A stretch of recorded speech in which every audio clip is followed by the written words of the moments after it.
lancé mandat amené pour Ndekonani Moïse parce que nous avons demandé à ce que Ndekomi est basoyé par Interpol. Donc, c'est ça qu'on a dit qu'il y a Kimi. Alors qu'il faut nous faire par Air Maroc. Est-ce que ceux qui vont lancer maintenant d'amener Maître Dodi Manzaye à Dana Potokuna, est-ce que Bosuka Néomonte qui est en importance moroté? Non, les gens doivent comprendre qu'il y a toute une procédure judiciaire économique.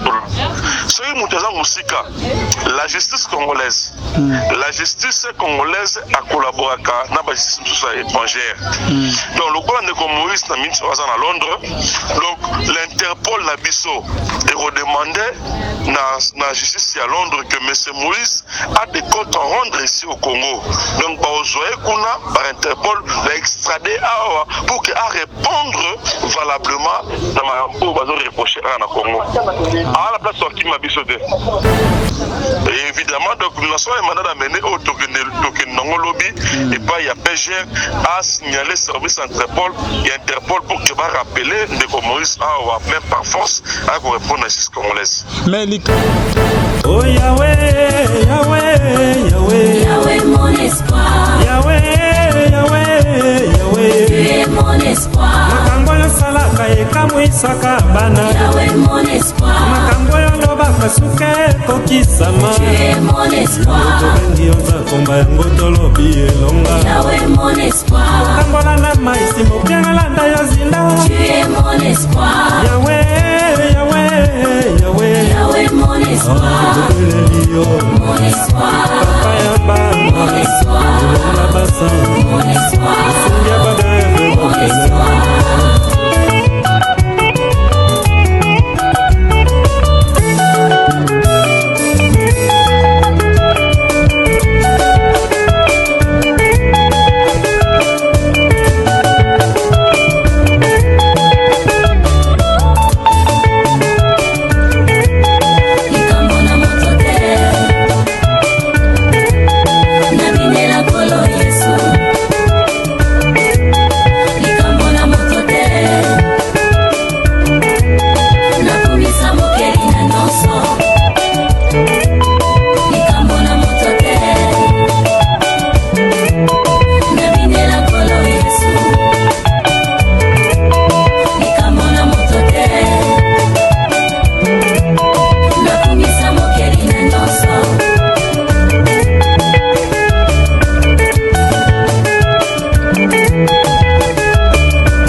Shalom, bien-aimés dans le Seigneur. Un grand merci à Bidanion Foutobozo dans l'épisode de partout.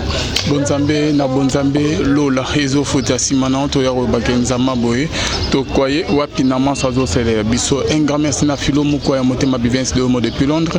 Na maman Gisèle Luke, le Motema Papa Emmanuel à Boston.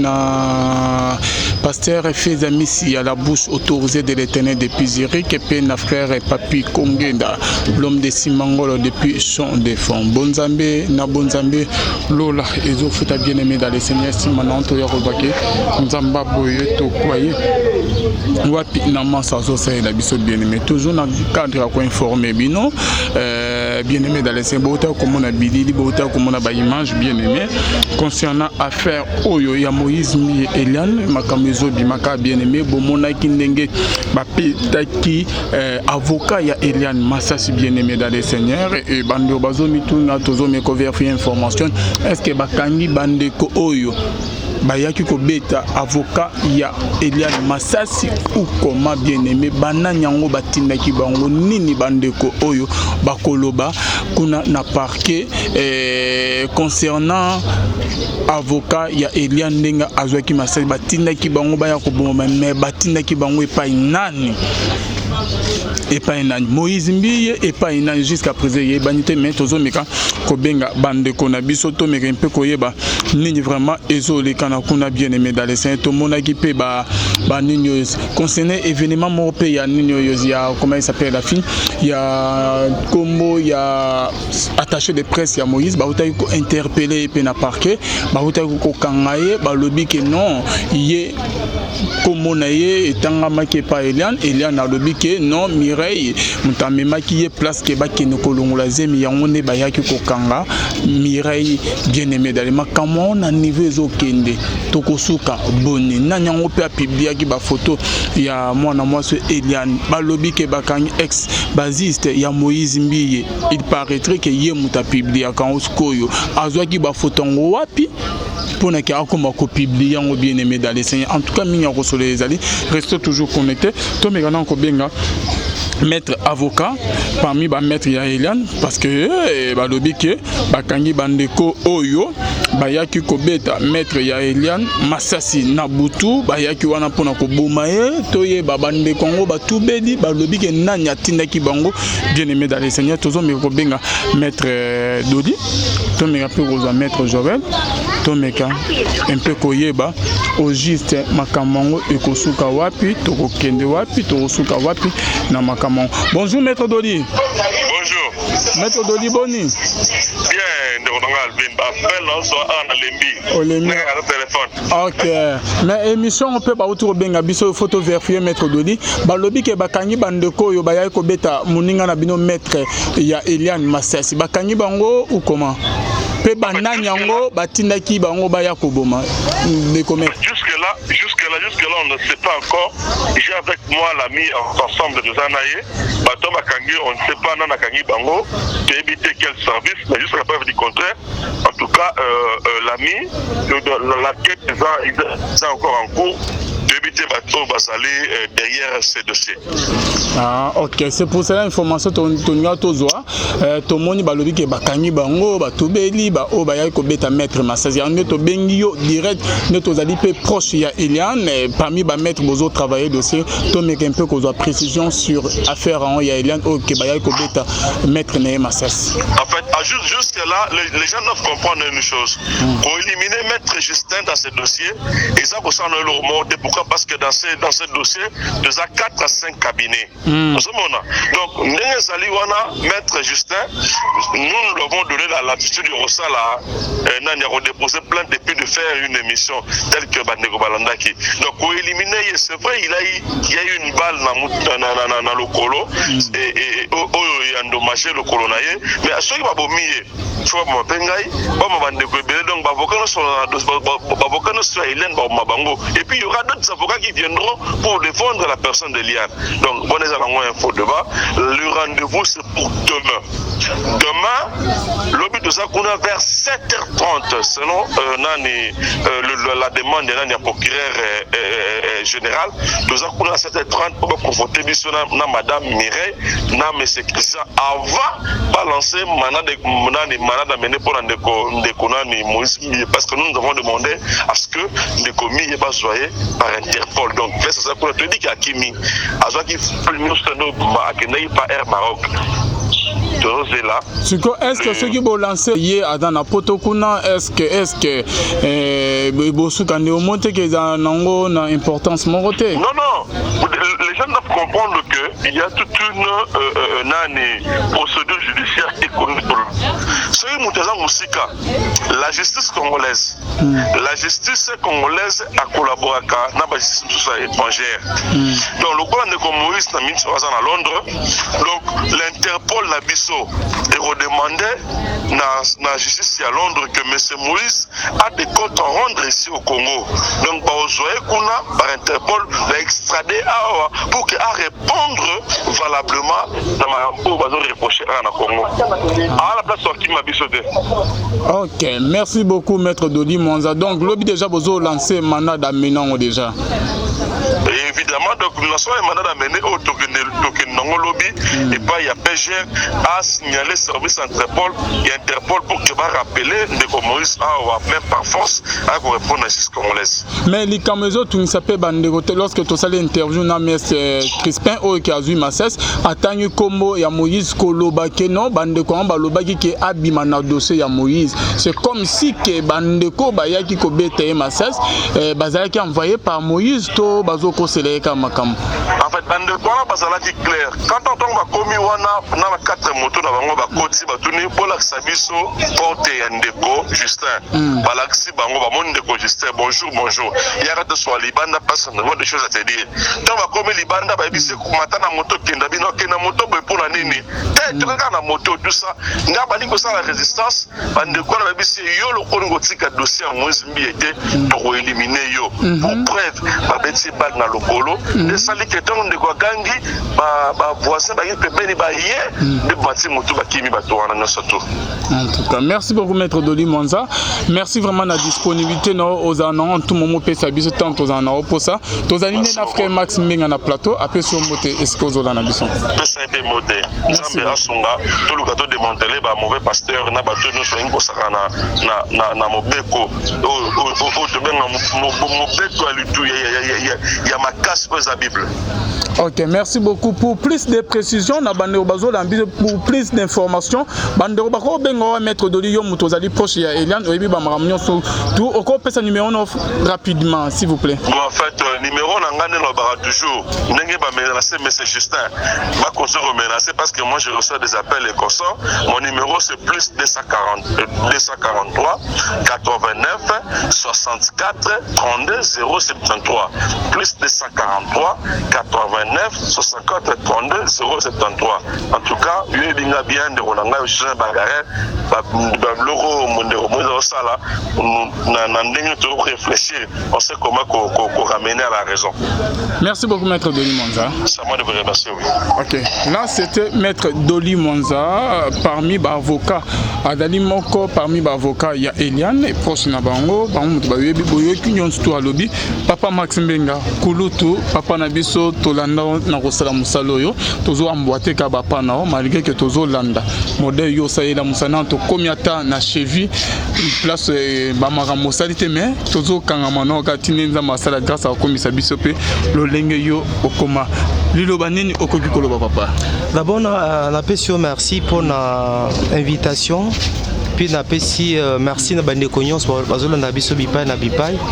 Bravo pour na musalo zo sala ya koluka toujours ya ko sunga bana nzambe pour na koyeba o leka na milieu na biso ya église et puis comportement ni attitude ni comme des chrétiens to sengi koza nango face à ces problèmes. Obi depuis makambo ezo banda lokola chrétien, ça fait mal au cœur de Calvin. Ezo soa et tozo le baté pour na posa kolubama. Nakani c'était l'air est grave. L'air est très grave en ce moment.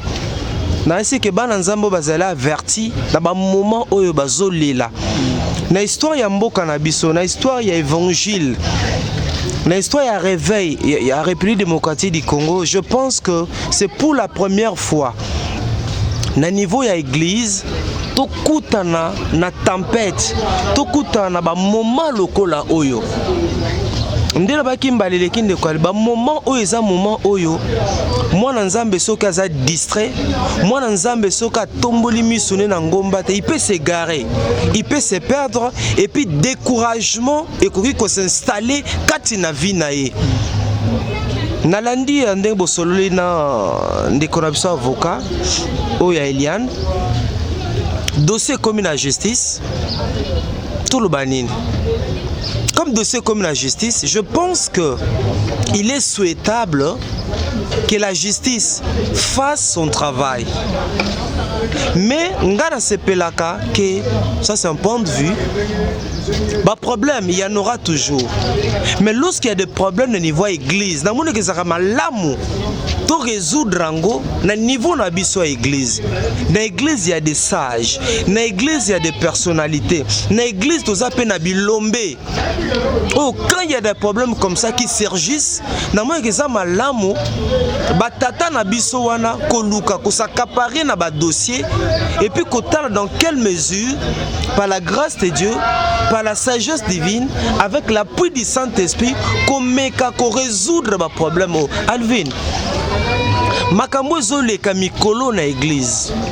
Si nous ne faisons pas attention, foi ya bato ebele et qu'on a la fragiliser, foi ya bato ebele et qu'on quitte. Donc Mamboyo, Alvin de Konanga, ça fait très mal au cœur, mais nous sommes en train de prier pour que le Seigneur, par sa grâce, asala bisongolo ete bato ebele ba bungisa kondima na bango te. Malgré la tempête, bato doit comprendre que muto azaka muto. Biso toza bato, nous sommes des hommes, nous sommes des humains, nous avons nos faiblesses, nous avons nos manquements, nous avons nos insuffisances et que surtout comprendre yango total linkolo, il y a quelque chose qui peut se faire. Mais dans tout ce qui se passe dans le niveau église, naza na des analyses. Analyse à liboso na makambo nyonso toza koyoka na makambo nyonso toza komona na makambo nyonso za kolobwama. Il y a des analyses, des choses importantes on a lingi bana nzamba zona biso à travers le ba retenir. Et la première analyse des années Nzambe na bi première analyse na onyon sobolani na onyo salema, des analyses, deux choses importantes à retenir. Et loko liboso et qui peut kozala à l'acte général on Nzambe yemoko azosala et qui peut kozala Nzambe yemoko alingi to banakine alingi ko reverser bato wana analyse à liboso. Nzambe yemoko alingi siko na kibo Nzambe nae il se dit assez c'est assez, trop c'est trop, maintenant la ngai Nzambe na lingi na reverser bato na ngai pour que ce qui se passe ou ce qui se dit est à l'interpellation pour na biso. Voilà les premier élément, première analyse. Nzambe est mort pas Nzambe. C'est un Dieu souverain. La Bible dit que tout est nu devant Dieu. Nzambe est mort aux appels bon. A tellement n'angwende na bino, trop c'est trop. Siko Nzambe na lingi na sala. Siko Nzambe na lingi na lakisa bino makamu. Wana analyse à liboso. Analyse à mi balezanine. Et qu'on s'appelle misala à diable. Et on s'appelle misala à satana. Pour détruire l'église, pour combattre l'église, pour fragiliser, n'est-ce pas, la foi des gens. Voilà dans tout ce qui se passe là. Mais et l'autre salanga passe. Papa, oui, maman, et salema awa. De Calvin, yozungolo ya ko voyager par-ci par-là. Na ba mboka misusu okuta avant même makambe ko na justice okuta batata bazali na kati batata kati ne tonga bazali bako benga de Calvin ndeko Benjamin ndeko Isaac ndeko Songolo Pakala ba bengi yo moto ka keno bisho kinga na benga mpaka kinga na benga yo moko robanga bako benga yo. Nous avons appris ça, dites-nous. Bayokio. Et ceux qui Monique ont raison, gloire à Dieu. Mais ceux qui ont raison, bango va savoir suspendre. Babiso yoko tia li susute, yoko yemba li susute, yoko sala boy, sala Songolo Pakala li kambute. Mais ceux qui sont entêtés, que c'est Dieu qui nous a choisi, c'est Dieu qui nous a établi. Tama comme le ministère là. Moi je pense que les lois ali soni. Makamuna biso lelo et que na justice. Justice, c'est vrai que les magistrats sont des hommes de Dieu. Moi bi que ba procès à modèle oyo. Ba to ndenge na ndenge ba yaka. Pona ko yoka, pona ko filmer, pona ko zoba image, makambo bele même lelo so tel lelo. Lelo na cadre na Kinshasa lelo. On ne parle plus ba musicien ya musique populaire, même politique lelo, impact sur ce mingité. Maintenant, qu'est-ce qui fait l'actualité? Et ça biso église. Tel a dit ceci. Au moins vidéo haute. Aujourd'hui c'est l'actualité. Nabisika Moussala, Nabécole, Naba Université. Il n'y a pas une autre histoire. On ne parle plus d'autre chose. Et au bout passer Kinga na Salakibo, Moutmisisa Kinga na Salakibo, Kinga na Salakibo. Et comme il ça la passe moko makasi na mutema, nous sommes en train de prier pour que mon peuple oye les Kanango et que Nzamba sala biso grâce kondima batebele bungate. Merci beaucoup Papa Max Menga pour le conseil au PSP Matéa. Au PSI, ce que Papa Bandeko Bazo se posait mille questions, n'a pas marre tout de gagner aucun pasteur leader de l'église à l'équipe pour que allo batali lo ba monko papa ya coutuno Fernando Peza la raboy. Au juste yozo mon église ya nzambe zo kenwa pina Congo. C'est comme si balingante bonungezate aucun pasteur à l'équipe pour na lo ba net que a apporter ata na et pas moninga na appui. Aucun pasteur à l'équipe pour na abima ata na TV ameke pe o tchaki meto ala ne makamo que ezo na kata église muto azate.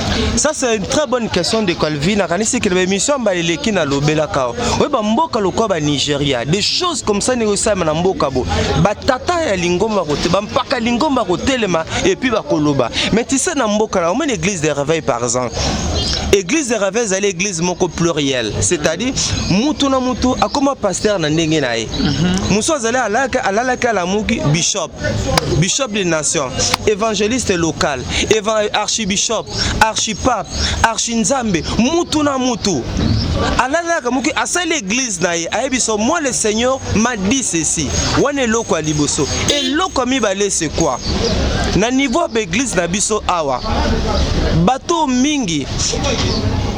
Bampaka mingi voilà, bampaka mingi, batate belé. Mabe na bango, berer na bango, ba faiblesse na bango esanini, ese yebani pa ba jeune, et yebani pa bana. Yango mo ke lelo ezali moi passé. Ezali moi passé le na Kinshasa, quand il y a des choses, quand il y a des problèmes, tata moko mpaka moko telema aloba. Ezali c'est ça le problème toza na ngona niveau de l'église de réveil. Quel est ce papa le là hotel ba que non, ndeko Alvin. Banda le côté elle sous quel est ce papa na cadre de l'église de réveil qui peut oser et puis ba yokaye et nous comme monsieur avez l'état yemoko pe l'état pas zo sunga bisoté l'état sungi l'église de réveil té netinga na za to benga nga pasteur té nous ali frère Max je suis un ouvrier osomona mais on m'appelle parfois pasteur mais je ne le suis pas, je suis un ouvrier, je suis enfant de Dieu, j'aime le Seigneur, je sers le Seigneur par l'évangile, par les médias. Moutalala kalamuka a commis pasteur, à quel point le ministère de la justice, bah PC personnalité juridique, bah PC bah document naïe, bah reconnaître le ministère naïe, bah reconnaître l'œuvre naïe, Alvin, yoroye bisaïnin. Yo allez présent l'église, tu vas lui dire quoi? Pourtant qu'il y a un message de justice, bah PC n'est-ce pas F90 naïe, autorisation naïe, yo allez quitter, tu vas lui dire quoi? Pouvoir ni nos anango. C'est ce qui fragilise aussi l'église. Mais les grands problèmes c'est que contrairement à la communauté Moussoussou, papa, oui ma kambozo le kozo n'est pas KDC. Communauté locale la KDC, communauté des assemblées de Dieu au Congo. Ozala ozaki vision. Ozalo bimisa ki mbongo na yo pona kotonga église. Yo ndo somba ba instrument. Yo ndo sala nyonso de Calvin. Et que mbebe zali. Il s'avère que non, après vérification, bah moi que non, de Calvin aux Alvin, aux un carton rouge. Hein. Même si on totonga qui église oyo, yom to somba qui instrument, yo la communauté des assemblées de Dieu. Moi je connais des pasteurs. Oh le bazar un carton rouge. Je connais un pasteur. Na commune X, yenda tongaki, atek peu ba moyen na ye, atongi même école, y a une grande école, mais tabazo na mbeba de Calvin. Les lois en bal, les lois en carton rouge, mais ça ne peut pas se faire dans l'église de réveil. Yo zali nani qui va te croire? C'est ça le problème tozo na katina et puis ba tata mingi les lois bazo banga pe. Suna lobby boye omoni ba jeune wana, c'est ça le problème tozo na katina Congo. Moi je pense qu'il est temps. Que non, Dieu va susciter une nouvelle génération des chantres. Dieu va susciter une nouvelle génération des serviteurs de Dieu. Mais par rapport à tout ce qui se passe, Église à la distraité, Église à la découragée, Église à la abattue. Et ça moment où et Seigneur bisoto sambela tout les mapeto bondela. Et l'homme se salanga pas ces alliés que ndeko benga na poto ndeko Max mais ndeko Kingandi a minimizaki yo ndo Kingandi afinga kio ndo Kingandi a sabotaki yo ndo Kingandi a misa Kingandi emilia kio na pont de presse na ye comment zo côté là non ngazaka sans nazaka na rankinete. Je suis un enfant de Dieu mais je pense que na moment oyo ce sont nos frères to bondela pona bango pour bandeko nyonso batangi bakombo na bango makambo nyonso, ce sont nos frères nanzela banzembo na bango nanzela matea na bango. Il y a des âmes qui ont été gagnées, il y a des vies qui ont été transformées, il y a des gens qui étaient abattus, découragés, mais tant ba yoka banzembo balanda matea na bango to bondela pona bango, ce sont nos frères. Ngana landi na sonu ba pasteur rebelle yoka azui aleki lo lendo trop ntuki ngande oui ba petchana ba okakate ba petchana ba orgueilleux baza botan ba petchwana il a fait comme envoyer ngana sepeli, tu vois. Non, un homme de Dieu ne peut pas dire ça. Ngana lo soki Alvin na problème na ro sepela tena mabe Alvin na ro sepela tena soki lelo Alvin faiblesse moya Alvin et moi na mi sabato et comment pona nga sujet à gloire. Non, église to bonde la pona bango to bonde la pona bango. Si saveur pour ce dossier bela neke na ba justice, si saveur que après justice après si verdict na ye, après ce point de vue na ye albi voilà il égare na mamu tel boye to bazala na raison to bazala na tort pona ngai comme chrétien dans un premier temps et senge to bonde la pona bango obiso côté na ba réseaux sociaux olandi ba commentaire ya bato Alvin so za mwana nzamba solote mais kondimane ko beba donc il y a des choses na ba réseaux sociaux ezali que même émission lelo ba chaîne na biso nyonso landa ba émission ezo salema landa ba émission ezo salema c'est contre l'église. Qu'est-ce que les gens ne disent plus actuellement au sujet des hommes de Dieu, au sujet de nos chantres so landa ngome obi keza somo toutes les chaînes lelo la natia ba chaîne na biso le dimanche, mais pendant la semaine nous avons suivi ba propos ya bato obi ke ezali grave. Donc ça moment où église tout beau ça va différent, église tout téléma, c'est pas qu'on encourage le mal, mais tout téléma peut tout bonde. Et puis les gens doivent comprendre, je reviens sur ce que je disais. Et vous en avez nzambe moko yoko yina mutu songolo pakala okane na mutu songolo peut-être nzambe moko linga reverser bato nzambe moko lingi n'est-ce pas à confondre bato peut-être na nzambe. Ce que ça n'a pas embêté, et vous allez peut-être ce diable, aïnga salanini, diable aïnga sanini, a découragé bateau, a s'aimer comment, incrédulité n'a mis ma bateau pour assembler la ressource. Merci beaucoup Papa Max Mbenga, merci pour le message.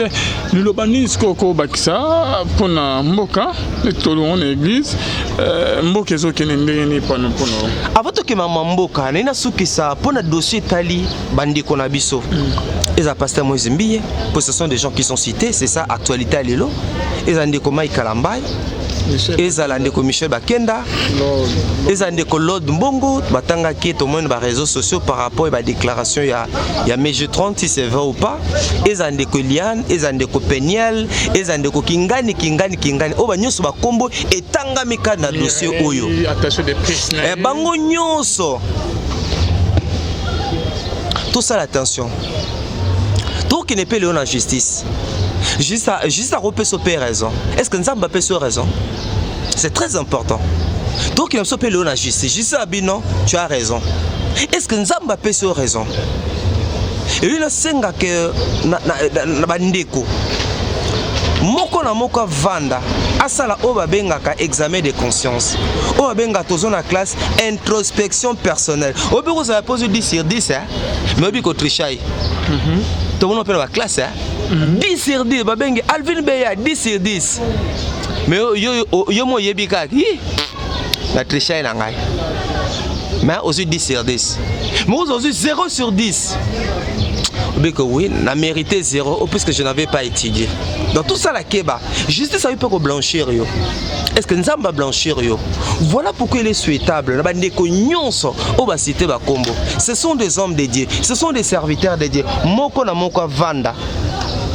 Devant miroir, il y a Saint-Esprit. Attends la vie naïe. Par rapport à ce qui s'est dit. Oh, il y a Monique. Té, ngana oba zoloba. Nga passé X. Ils ont raison. Là, ils ont raison. Papa, notre Dieu est juste fidèle pour nous pardonner.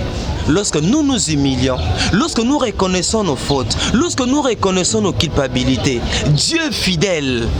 Et lorsque Dieu nous pardonne, il oublie. C'est ça l'avantage. La bande ko nyonso batangi ba makambuana. Moko na moko ta la vie naï. Oui, ça ils ont raison. Non, ça ils ont tort. Maintenant, on va montrer que nous sommes solo. Nesika koluka ko se justifier. Nesika koluka bras de fer na fukama. Na segama na nzambe, nzamba limbisanga, puis na telema na continuer musala. Biso pe église. Biso ba otomimoni ke to makasi.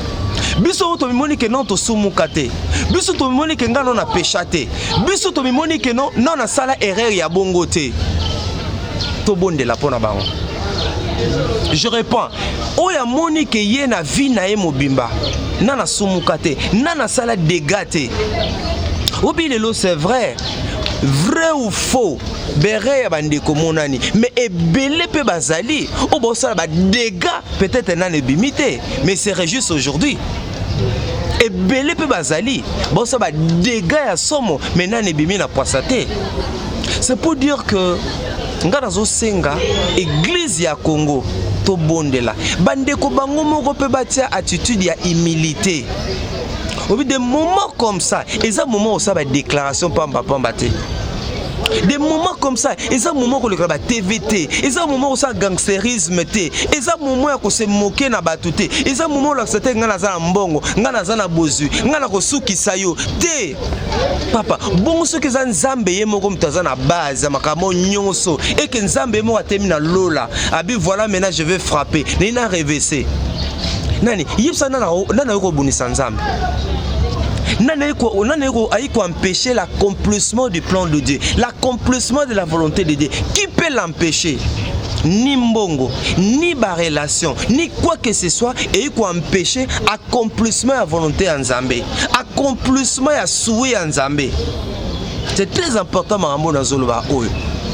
Bandi Konabiso, nous vous aimons bien. Banzembo na bino sali biso malamo, banzembo na bino epamboli biso. Mais moment tozali oyo, eza moment oyo eza moment ba recueillement. Eza moment oyo ezali moment ya que chacun de nous puisse s'examiner. Ezali moment oyo ya ko lukate ya ko sala gangsterisme. Ezali moment ba bras de fer te. Si c'est Dieu qui s'est levé, abi non. Nganzambe na tellement bana ko frapper. Nganzambe na tellement bana ko reverser bato. Mais finalement, vous aurez de pouvoir avec tout le monde. Oh, yon a noté les belanzam. Yon a no résisté à la volonté en Zambé. Quel que soit le dollar, quelle que soit la relation, ils allaient partout même possible. Dans l'église, dans le colo, là-bas, sali dans Zambé. Tous ces cabandés qu'on a bissoté. Qu'ils aient raison ou tort, tous ces cabandés qu'on a bissoté. Tous ces moqués là-bas. N'a pas pas na comportement yeswa. Bah, il est moi, c'est la femme adultère. Yesa te bango. Na kati na bino asali sumute. Obi ke bango nyonso bakenda. Et puis ça aussi moi swana. Lève-toi. Kende kasko zongela lisusu te. Ta la réaction à Yesu. Do moment ezali moment d'église na Congo, to fuka matolela. To bonde la pona bilombe, to bonde la pona bandeko na biso to condamné. Bon, ba misi bazo condamné. Ce que ezali que ce qui au même moment tozoloba oya mamte tozoloba oya mutabi vérité na ngo za nzambe ye moko et puis na bandeko na par exemple la classe aux 10 sur 10 bravo Alvin Beya, tu es un garçon intelligent mais moi be ko tricher obi ba ko tricher qui prof qui dit ba yo mo tricher qui prof va dire to ça biso to tricher moi bi ko 10 10 ça na monyato tu avais triché mais prof akanga ki ote. Est-ce qu'un véritable 10? Papa celui qui est 0 sur 10. Mais il y a tanga qui met sous chapitre wana matière wana maîtriser en côté. Donc on a zo kanisa que église dans moment ezali église ezali ya ko bondela. Ya ko bondela pour bandeko et puis to bondela pe pour les bela ba utiliser ba réseaux sociaux. Les réseaux sociaux obi que le salama peut passer. Tant ba téléphone ba chrétien belé qu'est-ce qu'il y a à l'intérieur? Qu'est-ce qu'il y a à l'intérieur? Mon frère, Azali pasteur, Azali mondimi. Mais qu'est-ce que nous avons à l'intérieur de nos téléphones? Bah téléphone n'a bisonné tes arbres. Et c'est un instrument d'évangélisation. Mais au coup même dans mon Nzambe, Azana porno na téléphone naï. Okuta mwana nzambe azana nzembo mbeya na kata telefone naye. Okuta mwana nzambe azana nidité na kata telefone naye. Mwana nzambe yena za champion ko panza mitakala bato ba telefone. Azali chrétien. Et puis là-bas, il a fois passé. Lika mutakala, moi ça m'étonne. Est-ce que vous avez besoin de mutakala now? est-ce que nous avons besoin de mutakala le mutakala comme le rôle la bénédiction et comme le rôle le bien les bateaux na facilité pendant mutakala il y a relaxé ba kaleso batou non moi je pense que c'est million c'est une honte pour l'église. C'est une honte pour l'église. Ba téléphone na biso to sel on ndenge moko bien. Ba téléphone est à l'instrument à bénédiction et à la pour évangile et à la objet encouragement. Ba téléphone est à la moyen moko ya repesa kimia et non ba téléphone na biso comme loko ya obi le loko za ke muta okufa awa. Nesika batu muta koyi boke non ba doit filmer pour panza yango. Tu vois tu vois esprit tozalango muta zo linga kata mutema oyebo kende bo secourir mais yazo zo na photo. Nassima Sanin a publié yango. Et moi ça m'étonne. Aujourd'hui ce sont des enseignements que nous devons prêcher dans nos églises. Comment biso ba chrétien tu peux utiliser les réseaux sociaux? Hein? Comment tu peux saler lango? Mais le bon moto, bon même pasteur a sombi Jeep, a kangi photo publier Jeep naï. Muta somba costume bien, a kangi costume a publier yango. Na maki muta la voilà, c'est ma nouvelle voiture. Hein? A kangi photo un pasteur a publié yango. Nous on les a bassesse, on les a médiocrité. Donc, na maman nyonso eleki. Concernant pasteur Moïse Mbiye, concernant Mike Kalamba, concernant Lode, concernant Moussousouana, Michel Bakenda, ce sont nos frères. Obinga Zousalanga, papa, Obia, Nazala Rankignete. Et parmi Bango, il y a des gens qui m'ont humilié. Bima, je paye les canabas. Vous avez suivi un point de presse à passer Moïse Mbiye. Ce n'est pas un secret. Vous avez vu comment j'ai été humilié, comment il m'a répondu, comment il s'est moqué de moi. Mais comme chrétien à Zakunate, ce n'est pas mon affaire. Mais tant on a tali, Banzembo naye, Nate Moutoko Michel Bakenda, pasteur Mike Kalamba, Banzembo, Obike. Quand j'ai appris ces Obike, la doka Moutema passe le coup la pili ko, Nabi Seigneur, pourquoi des choses comme ça? Papa, même si l'on a dit ok, pourquoi nous avons passé pour que ce sont des grands leaders d'opinion. Ce sont des leaders, papa. Ce sont des hommes d'influence. Alors, moi, comme je tout à bango. Et que bisous sur ça, attention, papa. Païen et belé, au lundi, les réseaux sociaux, nous avons des Komora lobby. Nous avons un artiste à Moukili. Est-ce que si on m'a naé, est-ce que si on m'a pas oublié que sont lundi des choses zolo dans les réseaux sociaux lelo, obi Alvin, mais ça somme. Ah bah monsieur Bazo, c'est tozo c'est Oya Moïse. Non Bazo c'est là on vraiment. Comme il le colle, ce sont des chrétiens. Ce sont des chrétiens. Non bande konangai. Pour se réjouir té. Obi maman moi-même na poto za na France obi ka fingangai. Dans la lobby que nous devons prier. Et ça la passe, papa. Est-ce que vous imaginez que ta obi Mike Kalamba a mis cet album là Jésus mon tour. Et Zali Kambangolu, papa. Obi Zali Obi comment album mwane pambola batu. Ezali Kambangolu, papa. Obi album mwana Mike Kalamba. Mike Kalamba sala un coup une flamme. Album mwana et moi Max. Nagi parmi bateau ba accompagner Mike Kalamba et l'album Aliboso Jésus mon tour toujours les canines de mission pour notre lobby l'album naie et depuis cet album tu lelo et ça Mike Kalamba zala o azali et quand j'apprends des choses comme ça na rozane sengota je suis malade nazota là on nzamba zune de Mike Kalamba na niveau mémé kana ro jubileta Neko jubilete, neko sepelata, nazuka pour nazomona si par lui 1 million de personnes étaient gagnées pour le Seigneur. Makambo oyo, tu repères batumsu dans le Seigneur. Hein? Papa, ce qui 1 million de gens, des vies ont été transformées par lui à partir d'événements haut. Obi ba ame osalane, ba ame kita. De même pour le pasteur Moïse Mbiye, landa banzembo nae. Nanza ka édifié. Alors, quand des choses comme ça arrivent, même si lui m'avait humilié, même si lui m'avait à mon enga lokoté, à mon enga pamba, à mon enga bololé, à mon enga zoba, à mon enga mobola, il m'a répondu avec arrogance. Mais à moment makambo oyo, ngana ro sepelata, na ro jubileta, nozoka passe na motema pona ebike, na nzela banzembo, même maté anaï. Ils ont tous pas bon la mitema, na Kinshasa comme l'Europe. Ozuba ndeko Michel Bakenda, basé bateau nzamba lokoti. so na dimbe ba nzembo kuta pendeke eka basangisa sangisa me ngolu na nzambe ezaki tellement makasi 2018 2019 obi ke Michel Bakenda mais na Kinshasa ezaki ye na ye na on se rappelait même na hôtel Venise organisé un grand événement Trophée Gloria Day biso to pesa Michel Bakenda Trophée Gloria Day parmi les meilleurs artistes ba pamboli biso na je me entre 2014-15 nous l'avons encouragé to pesa trophée et c'était mon initiative. Le quand je prends des choses comme ça de Calvin comment on a osé sengo comment on a osé sengo je suis malade je suis mal à l'aise je pleure dans mon cœur ma prière est que non Nzambe a telemisa bango ma prière que Nzambe a sunga bango Dieu est capable bana Nzambe tozo kote la mutute yo peut-être oser la ngane émission na ko finga yo peut-être ozela ngana émission na ko panza yo ozela ngana émission na ko ba monia bazia ba lekalo comme il y a un pasteur il y a beaucoup de pasteurs qui m'ont dit ça bazi ba petit ba yo karaté ba petit ba tolelo mais non moi je ne tiendrai pas un tel langage.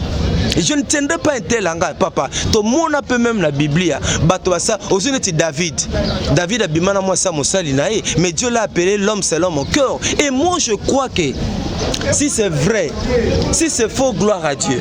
Mais si c'est vrai, non bien aimé, ils peuvent toujours se ressaisir. Ils peuvent toujours se ressaisir. Bah continuer marche na bango avec le Seigneur.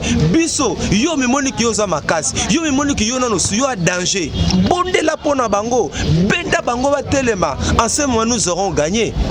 Bongo ceux qui le pas bango le ba bungyo o gagné ni. Avec toi tu gagnes quoi? Sinon bien aimé, nos frères les lots que non ba s'égarer. Tu gagnes quoi? Qu'est-ce que notre Dieu gagne? Ba monsieur bazo c'est là. Bongo kenza m'a frappé ba bimisi ba on emploie ça. Yangona lobibo, yangona lobibo. Dans tout ce qui se passe là, tozana hypothèse mi balé. Na yebisa kiyo. Et vous appelez Nzambe. Alinga sala alerte générale. Alerte générale Nzambe zateka rapona batumi baleto misat. Alerte générale d'une manière générale que nous tous nous fassions attention. Ce que cause la Nzambe n'a pas un lobby papa parce que na émission lobby que et salut au passe tant aux hommes na makamabo comme li ba Michel ba Moïse ba Mike senge ko soutenir bon to simi po ya liboso ndongo lobby que et ko ozala Nzambe mais que ba pe ko soutenir eloko peut-être que Nzambe a frappé yo zo ya ko soutenir on to moni na Bible te so que zali Nzambe de Calvin yo kana idée j'ai déjà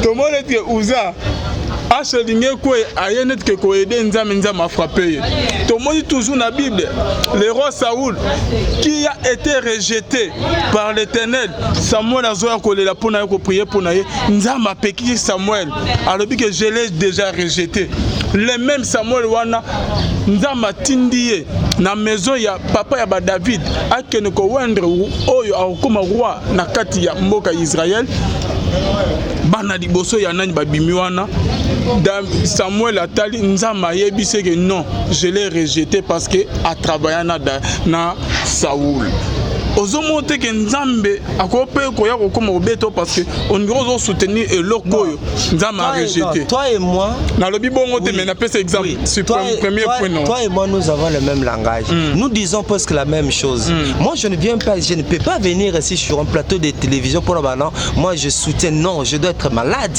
je ne peux pas le faire. C'est-à-dire que ce que je dis c'est quoi? Ça peut être à l'être général et que Dieu lui-même a dit bon, assez c'est assez, trop c'est trop. Mais là Nzambe dit à tel MC bic rouge naïe, tolingenda naïe, on a frappé. Ça peut être aussi Nzambe. Nous pouvons tous les appeler Nzambe.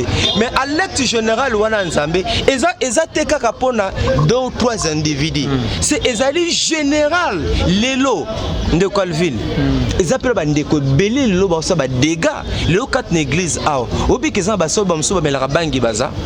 Est-ce que kezamba basali msuba melaka ba mela ba zododo bazali? Est-ce que bato msuba mela ba tirbo fort bazali? Bato msuba mela ba nini? Ba biloko makasi na pe bazali.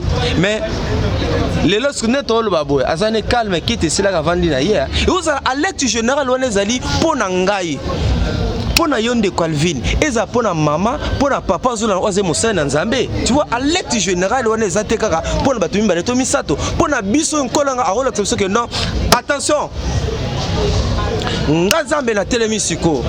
na bandi ko frapper nganzambe na tena na bana ko reverser et vous appelez nzambe moko. Alors lorsque Dieu lui-même s'élève en ces moments-là, ce que nous devons faire c'est quoi? Eza lokola mwana moko sema mabiba kangie yaka que son zonga tata limbisanga. C'est comme cet enfant prodigue o asangi na papa la part de ses biens akena mboka moko musika où il dissipa tous ses biens en vivant na buzoba. Mais lorsqu'il avait reconnu que j'ai un papa ça il dit azonga ki pa na tata pona kosenga pardon.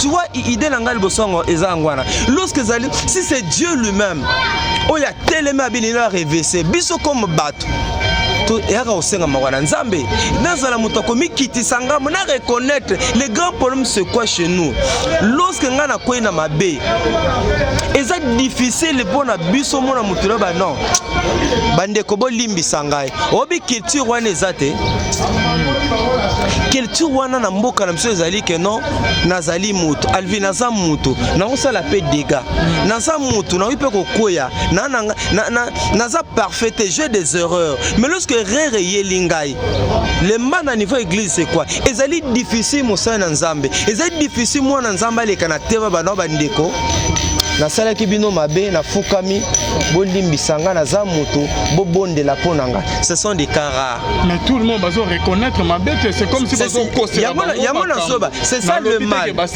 parmi oui. Tous les quatre makambo ebima ata moko atika kolega te que non bolimbisanga na reconnaître ma bête donc c'est ce que je dis dans tout ce qui se passe là et vous appelez film Nzambe et vous appelez ekoki il y a probabilité et vous appelez film Nzambe et vous Nzambe moko linga reverser Nzambe moko linga corriger Nzambe lingi à instruire Nzambe lingi si c'est Nzambe lingi que c'est la lecture générale qui doit être notre attitude c'est qu'il y a humilité ko s'humilier ko senga pardon ko senga mawana Nzambe ce que zali peut-être ezali Nzambe moko ezo viser kaka bandeko bakombo etangami te ezala ngai Marx eza yo ndeko Calvin eza ndeko Mambweni eza ndeko Luzolo eza ndeko Tabakutuba eza ndeko Bidia ezala ndeko Wazoladia biso nyonso ezo concerner biso c'est ça le problème tozali nango awa mais eloko amibale so ezali diable tokota na losambo to bondela pour que diable a réussi à être, n'est-ce pas? Il y a quoi aveugler bateau, il y a quoi endurcer mitema bateau pour ne batika ko sambela. Moi na nzambe il y a solo na batante aux alliés oh azane sengote.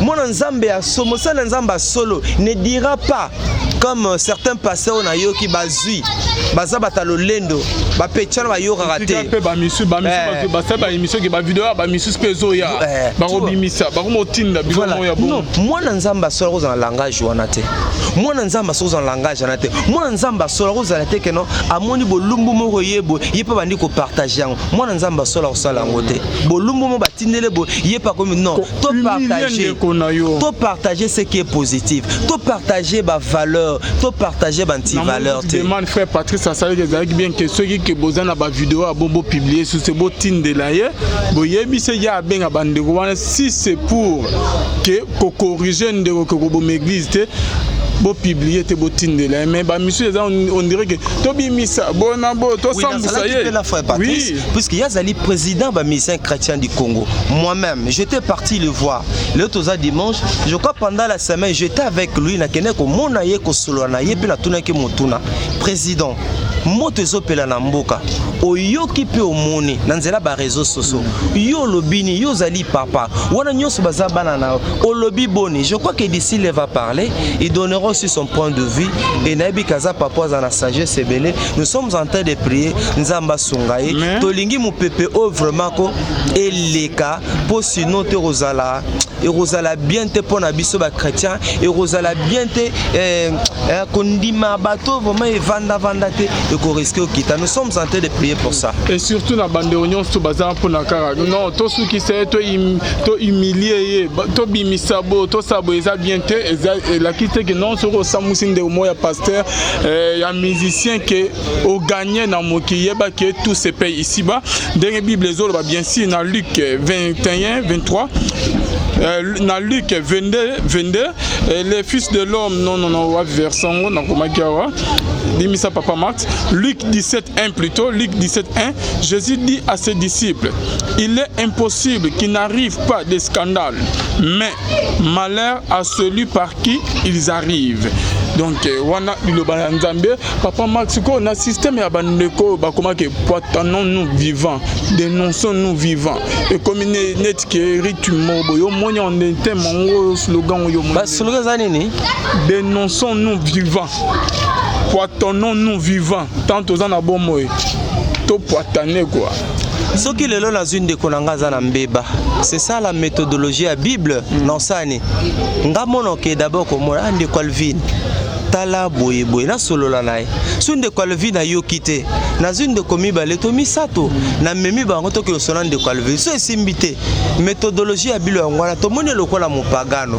Donc je ne pense pas que les réseaux sociaux rozala l'un des moyens efficaces pour la résolution ba conflit. Je ne pense pas que les réseaux sociaux et ko aider biso pour la résolution ba conflit. Non non, là nous n'agissons pas bien.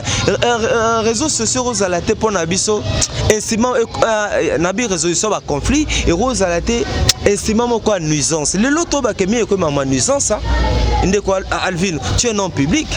Ce qui se passe là, ça doit t'interpeller. Un jour, au solo sutuka keno, au solo rande comment yo bossana, au website makambu moro au sutuka pas à publier voice na yo. C'est ça maintenant le danger, c'est que c'est pas si les lois. Au solo beta li solo mona mut. Munga na bi bato oyo, so solo la nae, nyon se tika na téléphone.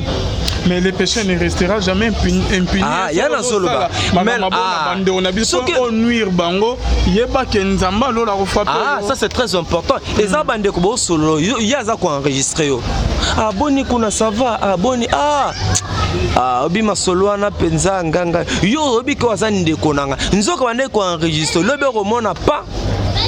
Abwaki yango ngamo nazoba si basalanga pe bongo na bengi ndeko moko ndeko bono za bien je ne comprends pas qu'est-ce que se passe, tu as un problème envers moi non comprendre toi tu es mon frère c'est quoi au juste pas c'est ma mikona yoka pe boyo kandenga bandai koloba vous comprenez heureusement que j'ai été sage j'ai juste posé la question mon frère je ne comprends pas qu'est-ce qui se passe qu'est-ce qui se passe au juste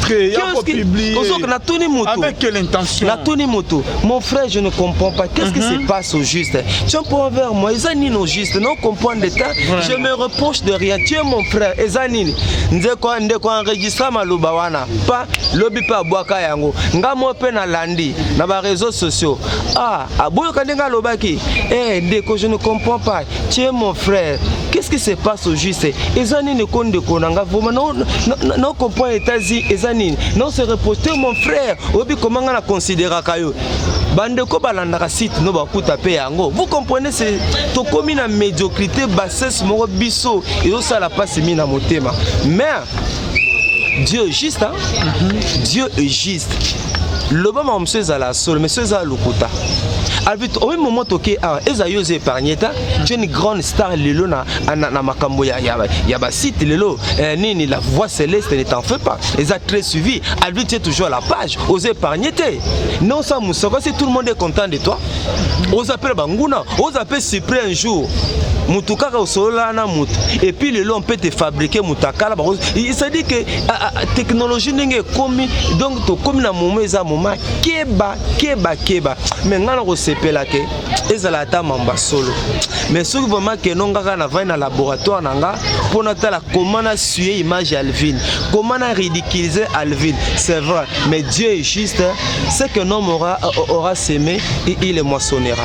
Merci beaucoup Papa Max et comme na suka ya émission na biso mais question étant que un journaliste d'investigation Papa Max na koki kolega yango te sans que na tunayo bandero bazola na biso papa selon les vérifications que to sali les investigations na wota pe rotuna ba maître ya Eliane na pas côté ya ba maître ya Eliane maître oyo en tête ya ba maître wana nyonso papa bandero bazola na biso il paraîtrait que azamwana ya pasteur Ngalas oya église la louange papa na tuni maître na bango question na lobi ozomona te na ngamu na bino mokonzi na bino na parmi ba avocat o que Eliane a memela ki problème azamwana pasteur malgré que bino ba avocat ngana ye bien bobimi liboso il paraîtrait que azamwana pasteur Ngalas ya église la louange on est que bolandela makamo tina suka que beaucoup de sande qu'on a bien et dans la fautif et dans la hasard innocent que beaucoup de cette in prison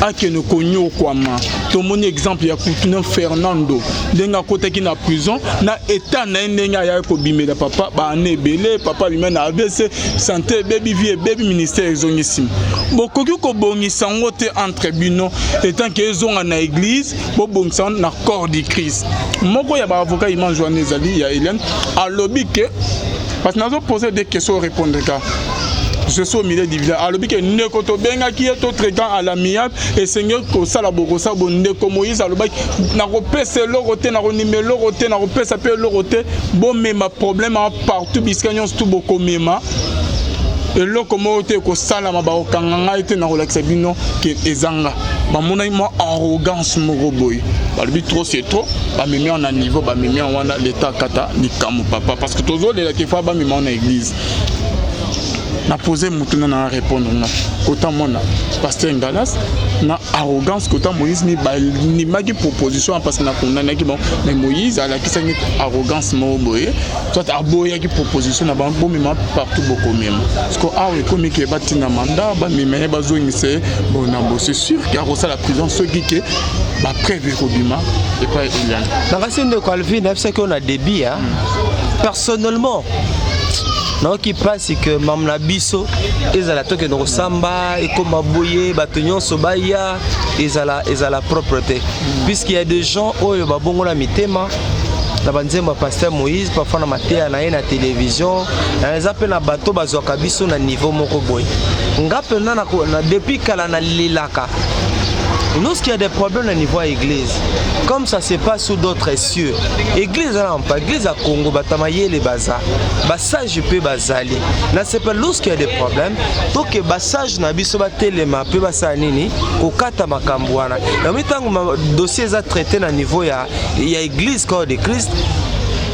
Balandele bino, babon de la paix pour bino, il y a aussi la solution spirituelle. Ce qui ne se fait pas au niveau de la justice.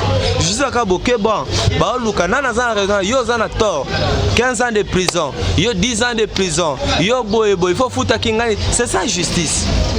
Donc, personnellement, on s'est pélaté que lorsqu'il y a des problèmes, tout est au niveau de la justice. Il y a mon kilo. Bien qu'ils sont là aussi pour les magistrats, ils peuvent passer dans Zambie. Mais, ndenge pe justice na biso to yeba ndenge salemaka oyebi ke ezala penza mwa mingi mala mingi bavuka bakozala et ba procès ya bongo ezala ke non bato ebele bato nyonso bakoyeba yoka bazoloba nini mutu na mutu akointerpréter na ndenge na et puis akointerpréter na ndenge na ye. C'est dommage le lot dossier ça déjà na niveau de justice de ce que surtout le avec beaucoup de réserves comme dans le niveau de justice. Juste ça musanae mais cela ne peut pas nous empêcher biso le quoi ba nzambe ko bonde la pona bango ko soutenir bango ke nzambe soki makambo bande ko bazo beza solo nzambe mane zali ko na bango et puis bango moko pe si baza conscient que likambo o bazo ba en tout cas ngana unabi ki asona sala kango le pardon est une comment pardon est la puissance libéraka muta mikiti ça mutata la te voilà ngana za star munene ngana kendaka poto ngana za mbongo nanga ngana za naza ko mikita ko senga pardon. Au moins histoire enfant prodigue moi na wana tanga reconnaître qu'en tout cas bunginzela hésita quitter azonga ke papa na ye pe ko senga pardon papa na limbisake eza moment ko luka ba justification mingite di manière ou d'une autre église lelo ezali abattu batebele mitema na bango ezoki bazali batata bazali bato bazo bakambie ya masanga. Moi je pense à mon humble avis et loko liboso ezali ya ko se bande ko ce qui ne tamboli na biso sinon obo yoki bo moni et que bobetami libaku bolimbisa biso toza bande ko na biso nous voulons pas nous justifier bobonde la bino bomwe ozana makasi bobonde la pona biso nzamba sunga biso au perdre ni au perdre l'orote papa Max na makamyo soyo kaka nzambe muto ayebi bien aimé Elia nazala na tort aloba lokuta aloba vérité nzambe muto ayebi Moïse aloba vérité aloba lokuta nzambe muto ayebi tous les deux parties nanyanga zo balukuta nanyanga zo la vérité nza muto ayebi nanyanga sali muninga mabe nza muto ayebi attendenge papa masalobi que justice a mokili ba pesu yo ke balobi ko za innocent mais nzambe alobi te ko za innocent nza muto ayebi donc Luc 8:17 la Bible nous dit car il n'est rien de caché qui ne doivent être découvert, rien de secret qui ne doivent être connus et mis au jour. Que Dieu vous bénisse, c'est la fin de notre émission. Papa, votre numéro de contact. Merci beaucoup. Numéro d'option Zali 00243 89 360 77 00243 89 360 77. Moi nzambe ko bungisa elikate. Moi nzambe ambozo leka oyo ebungisa même pe na biloba lobate. Mais moi je pense que c'est un moment oyo ya kosambela. Et puis yeba ke ndena bagine ba l'émission, il y a deux choses. Rozala alerte générale, on nzamba linga sala pona okebisa biso. Ya mibale oza pe evra mungona satana pona ko paralyser église nae, to ko ya na distraction te to bondela. Merci beaucoup papa, c'est la fin de notre émission politique to le verrons prochainement. Bonzambe et na bonzambe lola ezo futa simana to ya ko le bakenza maboy. To ko yewa pina masazo sele biso. Merci na John Kamande.